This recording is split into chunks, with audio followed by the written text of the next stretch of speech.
I'm Adam and welcome to First Man Photography, and in today's video I'm going to be showing you how I post-process my water drop photographs.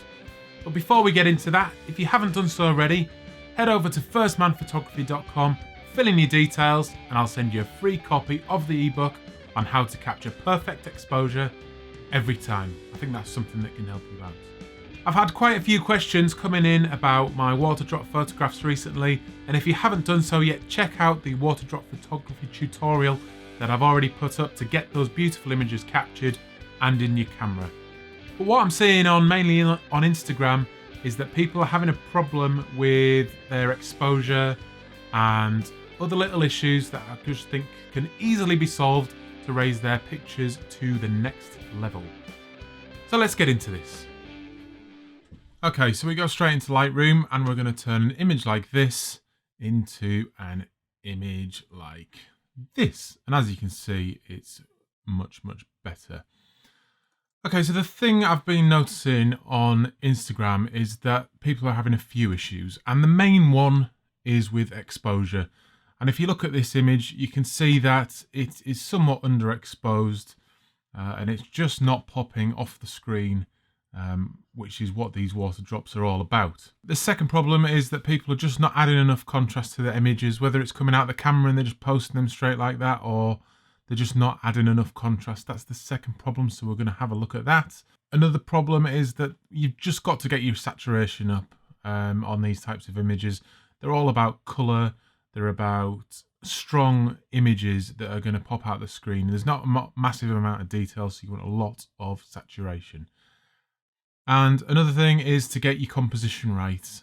Get your camera down as low as possible to your water bath, and make sure as well that you have some straight lines in there and that your water, the level of your water, is level with your frame. So the first thing I'm going to do is have a look at my composition, and I'm pretty happy with the composition. But as you can see, to get that infinity line along here, you need to be as low down as possible. And sometimes you risk getting a bit of the front edge of the bowl into your shot. So all I'm going to do is crop that out, hold the R button, press the R button to bring up the crop tool, and just drag that up until that's gone. And I want to crop a bit more just to zoom into the water drop itself to make that more prominent in the frame. So I'm going to crop down from the top, keeping it fairly central to somewhere like there, and then just hit return. And there we have the crop, and then hit R again, and we're going to hit the angle button there and just draw your line to straighten it out if you've not got it quite right. So that's pretty good. I was fairly accurate when shooting by the looks of things. So cropping is always the best thing to do, so you're not editing any bits of the image that you're not going to use. It's always the best thing to do first. Now, another important aspect of this is just make sure, like I said at the start, that you're shooting in RAW, because that's going to give us ultimate control over all aspects of our shot. If you're shooting just JPEG, you're just not going to have this level of control.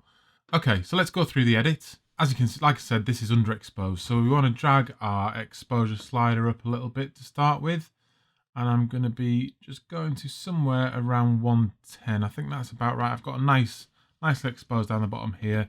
It's a little blown out on the highlights, so I'm going to drag those highlights down quite a bit, I think, till some of the detail comes back out in them. That's looking good. Okay, and then just drag the whites up a little bit. Looks about right. And then it's all about adding contrast at this point. So bringing the blacks down is going to add a lot of contrast, so I'll bring them down to about there. And then just start adding in your contrast. So I'm going to start with the slider.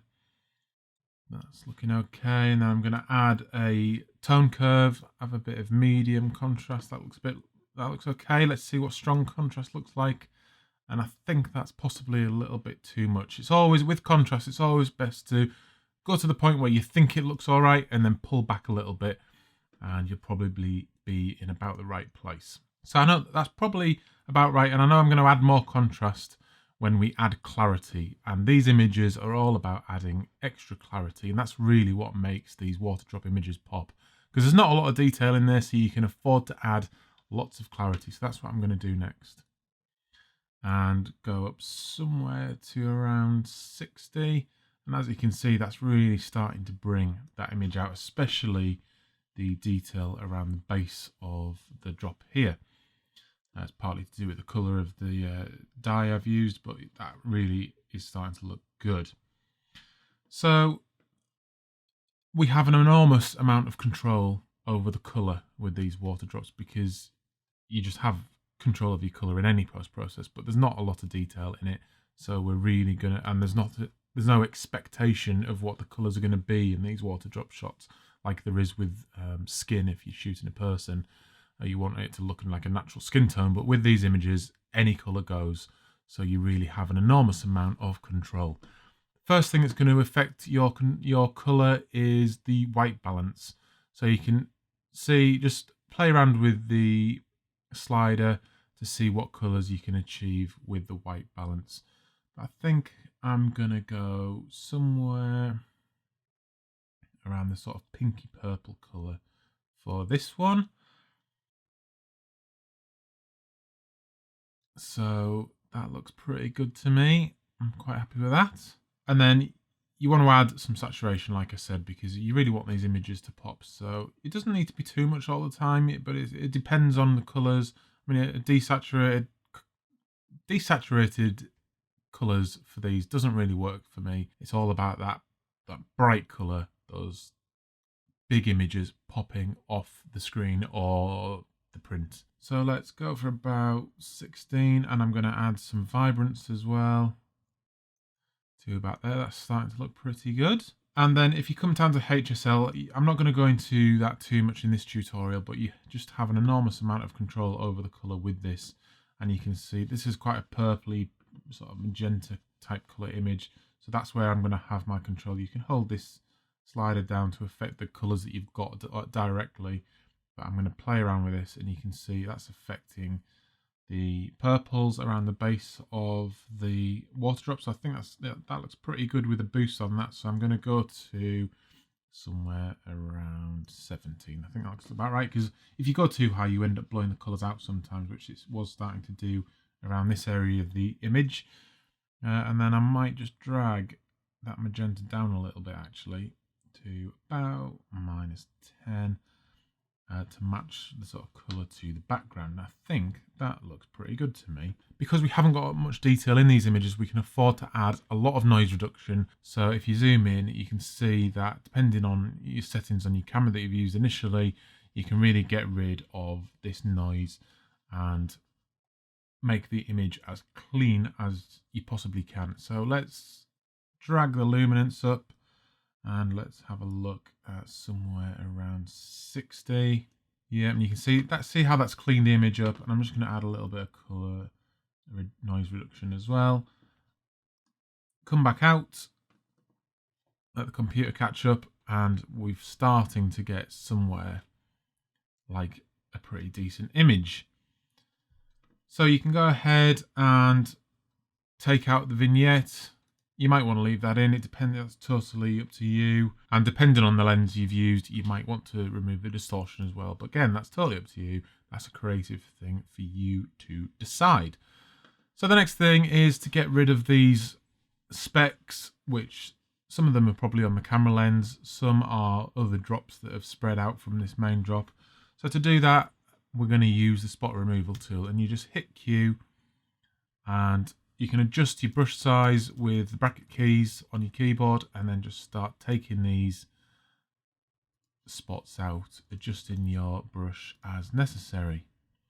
And you're very quickly going to get rid of all these spots to give your overall image, your overall final image, a very clean and nice look. I've got another one down here, just get rid of that. A little one here. And then just hit Q to preview your image, and that looks pretty good. So we've gone very quickly from something like this, which is a lot of it's underexposed for what we're looking for, and that's the kind of thing I'm seeing on Instagram. So let's get your shots better, get the exposure up, get the contrast up, get the saturation up, and get your composition right. Straight lines if you can, and then you're going to end up with an image like that. The colour is totally down to you, like I said. You've got so much control in Lightroom with the colour and that HSL particularly. So go crazy, experiment with your own images, and I look forward to seeing what you create. Okay, I hope you enjoyed that. Now you've got everything you need to take these amazing water drop images from start to finish and really get up to that next level. There's a good little Instagram community going on with the hashtag waterdrop, so really check that out, post your images there, and we can have a nice little discussion about them. If you like this video, please click the like button, subscribe to the YouTube channel, like the Facebook page, do whatever you need to do to get all the First Man Photography content as soon as it comes out. I'm Adam, this is First Man Photography, out.